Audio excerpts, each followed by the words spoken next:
para recebê-lo. Quando você quer que Deus entre na sua vida, na sua casa, na sua família, você tem que estar pronto para recebê-lo. Pronto, com temor e tremor. Usar estava cheio de boa vontade, mas eu preciso dizer para você, de cheio de boa vontade o inferno está cheio. Tem que ser com temor e tremor. Aí Davi fica nervoso, diz, como é que eu vou fazer para levar esse negócio? Para aí. A Bíblia diz que ele para. 2 Samuel capítulo 6, versículo 11. Ficou a arca do Senhor em casa de Obed-edom, o geteu, 3 meses. E o Senhor o abençoou e toda a sua casa. Davi então deixou a arca na casa de Obed-edom. Ela ficou ali por 3 meses até ele fazer um plano novo. Até ele entender como é que ele ia fazer para poder levar a arca de volta. E a Bíblia diz, enquanto a arca ficou na casa daquele homem, por 3 meses, foram 3 meses de prosperidade, 3 meses de bênção, 3 meses na presença do Senhor. Eu vou te prometer isso.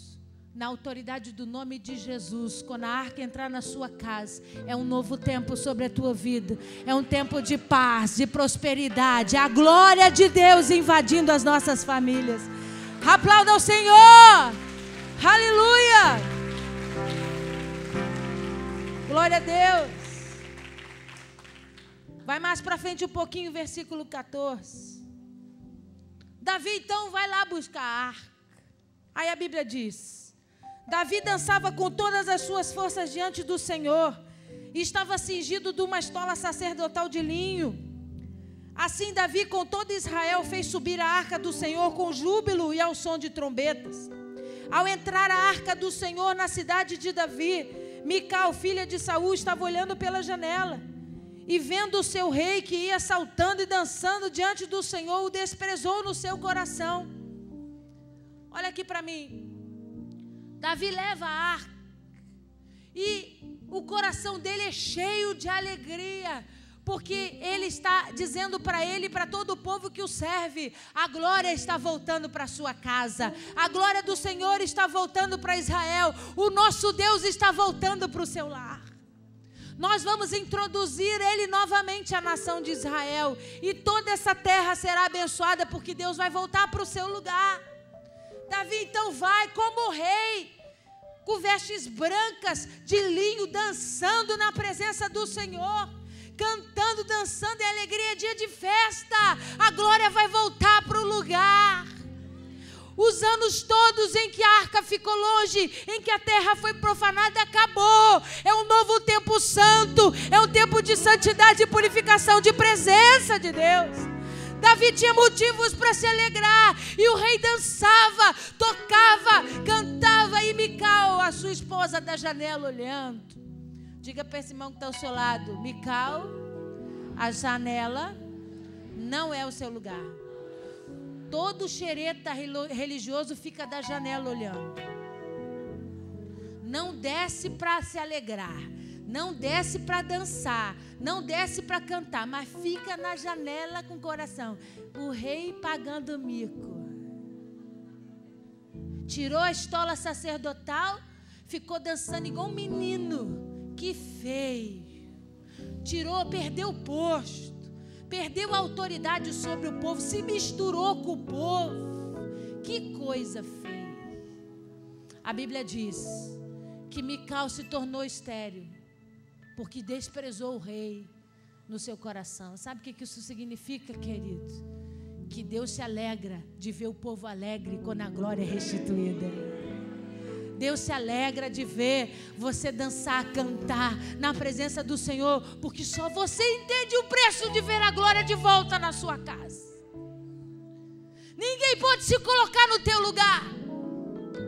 Ninguém sabe quanto tempo de dor isso gerou, quantos anos de choro isso gerou, para que as pessoas critiquem a tua alegria, a tua dança, o teu cantar, o teu vestir. Sai para lá, religioso. Nós precisamos adorar o Espírito de Deus. Janela não é lugar de adorador. Adorador desce para se alegrar, a glória chegou, a arca está de volta, é Deus voltando para a terra. E a Bíblia diz então que a arca entra e uma nova história começa sobre Israel. Fica no tempo. Deus então dá a direção, coloca no coração de Davi de construir a primeira igreja da terra, né? Primeira igreja fixa de verdade, que a primeira igreja foi feita no meio do deserto. Primeiro tabernáculo de Deus.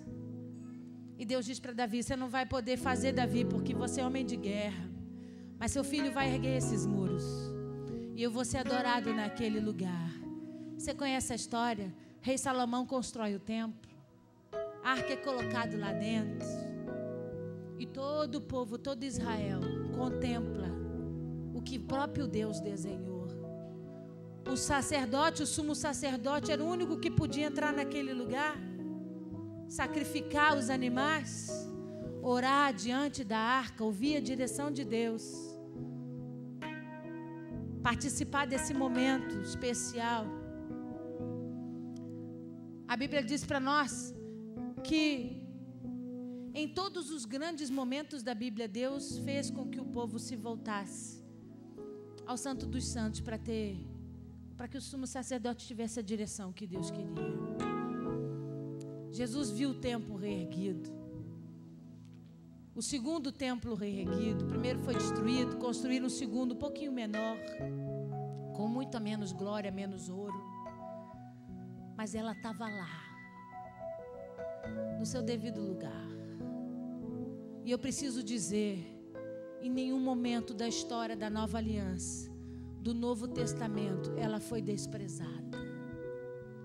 Nenhum momento do Novo Testamento ela foi diminuída.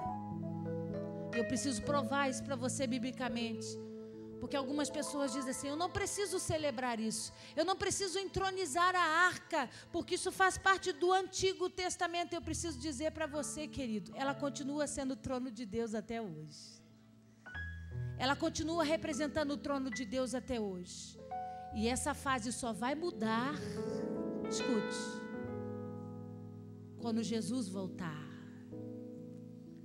Quando o nosso Senhor voltar para reinar, aí você vai ler comigo lá em Jeremias, a Bíblia diz assim: Ele é que se assentará nela para conversar conosco face a face. A única pessoa que vai tomar o lugar de Deus ao se assentar nesse trono na arca é o próprio Senhor Jesus. Ela vai continuar lá até o último dia. Talvez alguns não saibam. Os historiadores dizem que a arca foi roubada. Mas quem pôde em Israel conversar com os rabinos sabe que ela não foi roubada. Quando eles ouviram os rumores de guerra e que eles iriam destruir o segundo templo e levar a arca, eles rapidinho cavaram um túnel e tiraram ela de lá e esconderam a arca num outro lugar. Quem foi para Israel conosco sabe onde ela está, mas eu não posso contar para vocês. Segredo de Estado. Mas ela está escondida, porque eles sabem que enquanto ela estiver sobre as terras de Israel, o povo está protegido. Eles estão só esperando a oportunidade de poder reerguer o templo, de poder reconstruir o templo.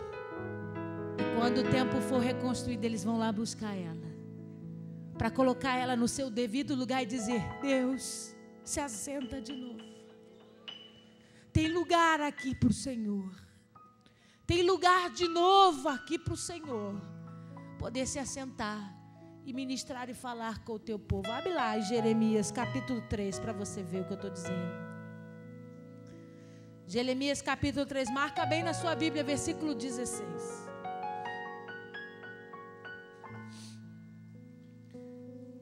Jeremias 3,16 diz assim: sucederá que quando vos multiplicares e vos tornares fecundos na terra, então diz o Senhor, nunca mais se exclamará a arca da aliança do Senhor. Ela não lhes virá à mente, não se lembrarão dela, nem dela sentirão falta, e não se fará outra. Naquele tempo chamarão a Jerusalém o trono do Senhor, nela se reunirão todas as nações em nome do Senhor, e já não andarão segundo a dureza do seu coração maligno. Naqueles dias andará a casa de Judá com a casa de Israel, e verão juntas a terra do norte, para a terra que dei em herança a vossos pais. Por que no versículo 16 eles dizem? Eles não vão ficar falando mais. Olha a arca da aliança, onde ela está. Não vão desejar fazer outras arcas. Por quê? Porque no tempo profetizado por Jeremias, no capítulo 3, ele está dizendo, o próprio Senhor vai estar no meio deles. O próprio Senhor Jesus vai estar no meio deles. E é Ele que vai se sentar. Você sabe por que vai existir? Eu preciso falar. Você sabe por que vai existir a grande guerra? Porque, infelizmente, o ministro de Israel foi convidado a entrar no templo muçulmano que está hoje nas terras que era o templo de Salomão.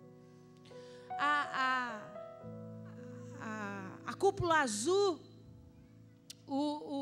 a grande igreja muçulmana que tem hoje nas terras de Israel, o templo de Omar, foi visitado pelo primeiro-ministro de Israel.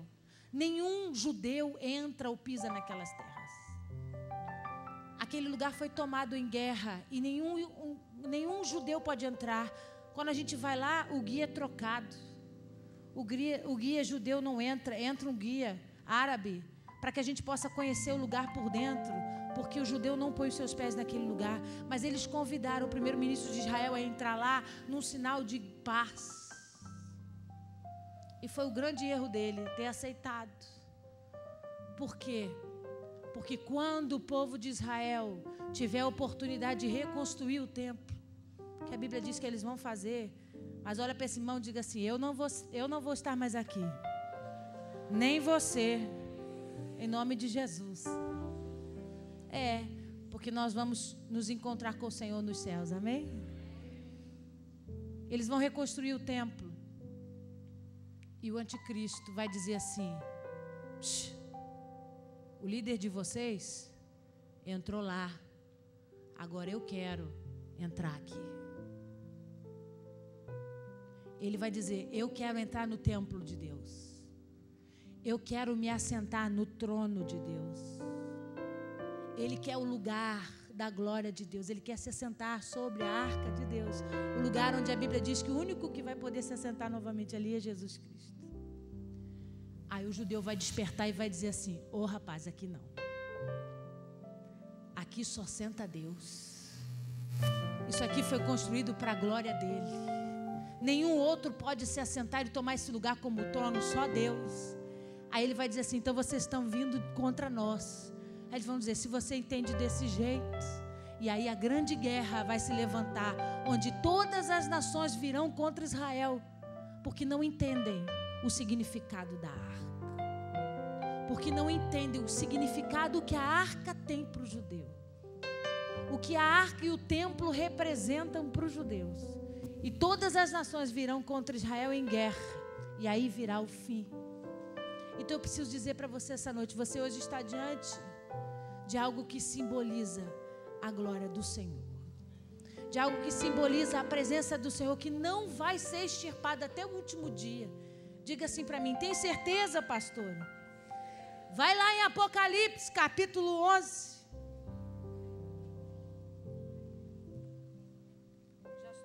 Já estou terminando. Apocalipse, capítulo 11. Último livro da Bíblia. Capítulo 11, versículo 19.